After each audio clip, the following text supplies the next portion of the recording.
Hello et bienvenue dans une nouvelle vidéo. Aujourd'hui c'est vendredi, on va donc passer en revue les nouveautés de la semaine. Alors on a tout d'abord deux nouvelles palettes chez Violet Voss. C'est une marque dont je ne possède rien et ça fait très longtemps en fait que je n'ai pas entendu parler. Je sais qu'à une époque sur YouTube c'était... ouais, il y avait quand même beaucoup de gens qui parlaient de la marque Violet Voss, qui était connue, je pense particulièrement justement pour leur palette de fard à paupières. Bon, on a quand même là deux palettes qui sont dans les tons très très chauds, très flash. La grande palette pas tellement, la petite c'est vrai qu'elle a l'air assez jolie, il y a des teintes surtout pailletées là qui ont l'air intéressantes. Bon, c'est rien non plus qui m'intéresse plus que ça. On a ensuite toujours une nouvelle palette, mais cette fois-ci chez Juvia's Place.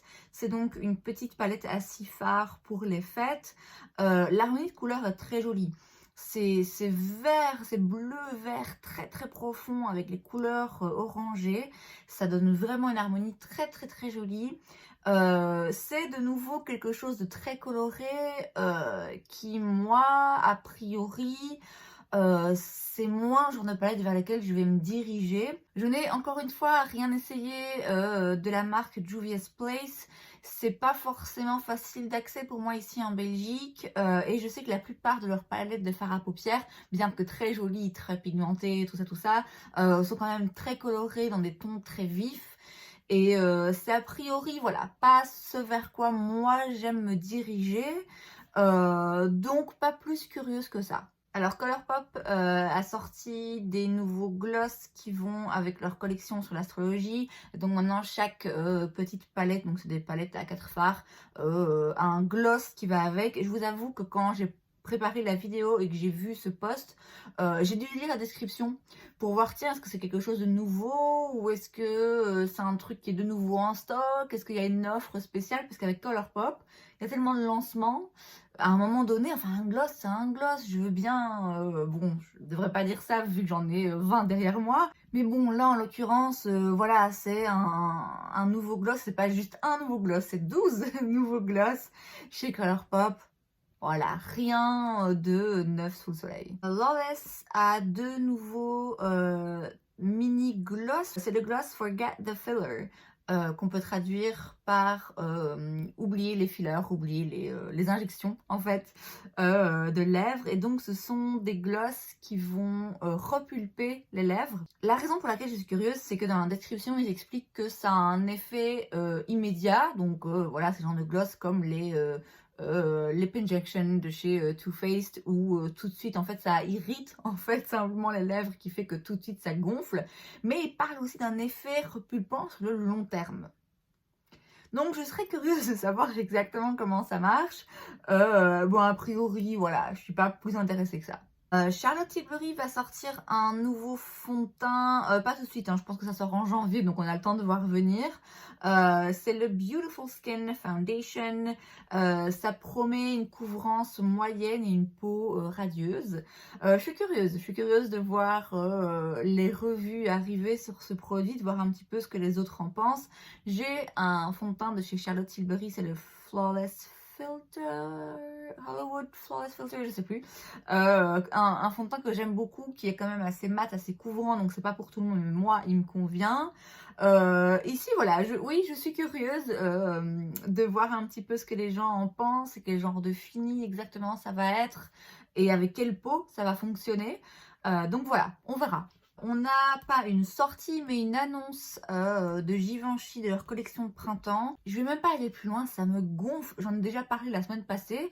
Je n'ai pas envie d'entendre parler du printemps, mais bon sang, j'ai même pas encore profité de Noël. Donc non, Givenchy, non. Tu es puni, non. On ne va pas parler de tes produits, on s'en fout du printemps. Et ensuite, une nouvelle collaboration entre MAC et Keith Haring. Il s'agit de 3 rouges à lèvres Viva Glam.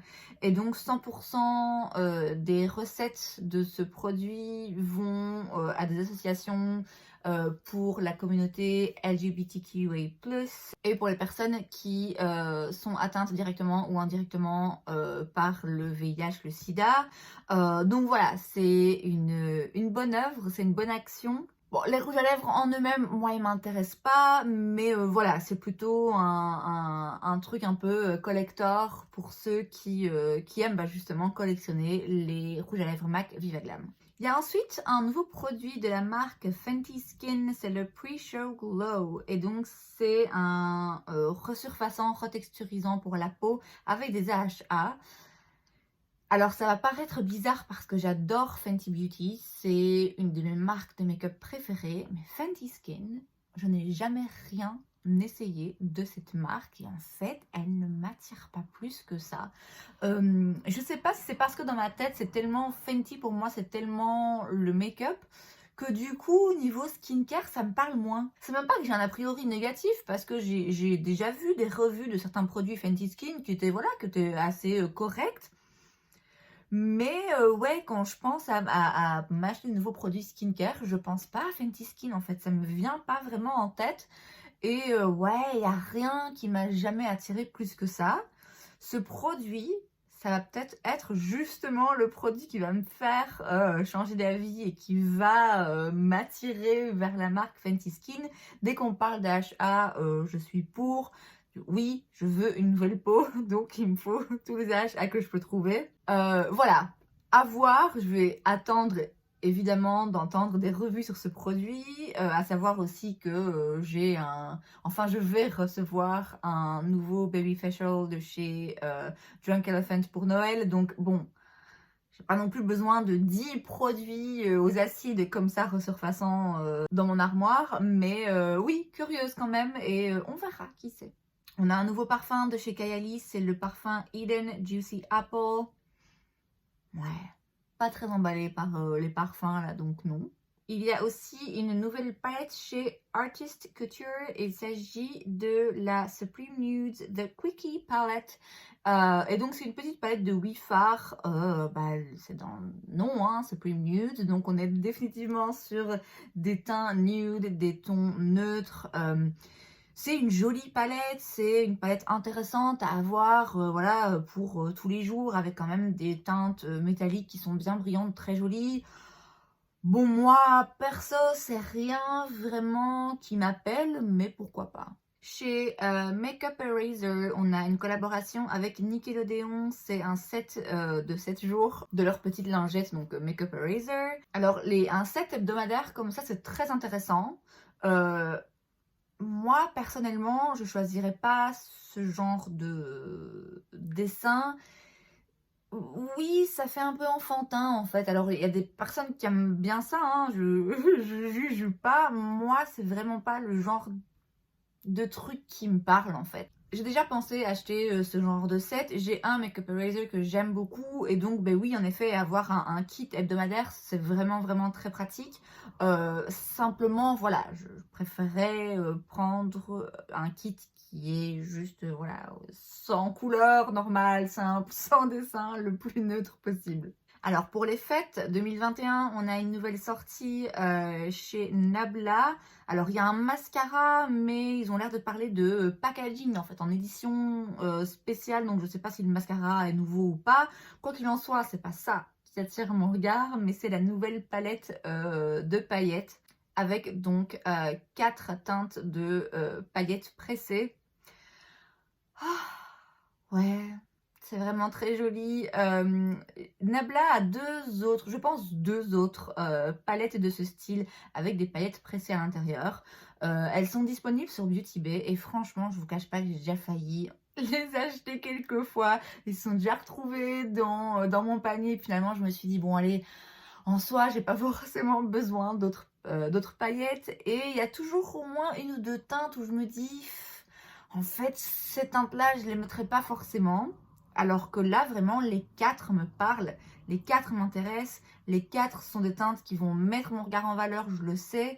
Donc oui, cette palette, je la veux bien, ouais. Clairement, elle est magnifique et ça m'intéresse. Chez Fenty Beauty, donc le côté maquillage, cette fois-ci, on a un nouveau lancement, c'est un highlighter liquide. Je suis pas hyper fan des highlighters liquides, vraiment. C'est pas le genre de formule que j'apprécie de manière générale. Au niveau des couleurs, je sais pas en fait laquelle vraiment m'irait. A priori, ce serait sans doute la Vintage Velour, mais alors ça me paraît quand même un petit peu rose, trop rosé pour moi. La teinte Hustle Baby, elle a l'air très jolie, un petit peu plus champagne, mais quand même un peu trop foncé.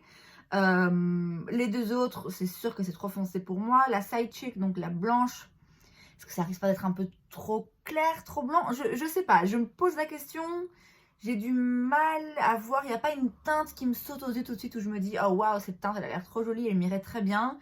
Donc à voir, à swatcher en magasin par curiosité, mais a priori pas le genre de produit qui m'intéresse.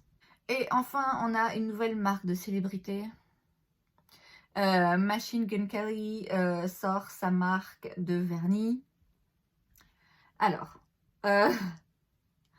je vais pas rentrer dans le débat, j'ai déjà eu cette discussion ici dans d'autres vidéos. Les marques de célébrité, c'est pas... Je soupçonne toujours un petit peu en fait le motif derrière, alors on s'entend bien, que chacun fasse ce qu'il a à faire pour gagner sa croûte. Je crois comprendre que le vernis, ça fait partie de sa marque de fabrique. Donc voilà, le mec il se dit, bah voilà, ça fait partie de mon image, autant le vendre. Ok, fais ce que tu as à faire. Moi, personnellement, je préfère acheter du maquillage ou dans ce cas-ci du vernis de marques soit qui sont dans le business depuis très longtemps, soit de personnes qui en sont fondamentalement vraiment passionnées. En ce qui le concerne, est-ce qu'il est passionné de vernis ou est-ce que c'est juste un peu une marque de fabrique? Vous voyez ce que je veux dire? Alors bon, après, je le connais pas, je vais pas juger ses intentions. Et en soi, si vous voulez le soutenir, allez-y. Si vous êtes intéressé par ces vernis, allez-y. Moi, ça ne m'intéresse pas. Et c'est donc tout pour cette vidéo, j'espère que vous l'avez appréciée. Si c'est le cas, n'hésitez pas à laisser un like. Vous pouvez aussi vous abonner à ma chaîne parce que c'est gratuit, donc pourquoi pas. Et moi, je vous vois la prochaine fois. Bye!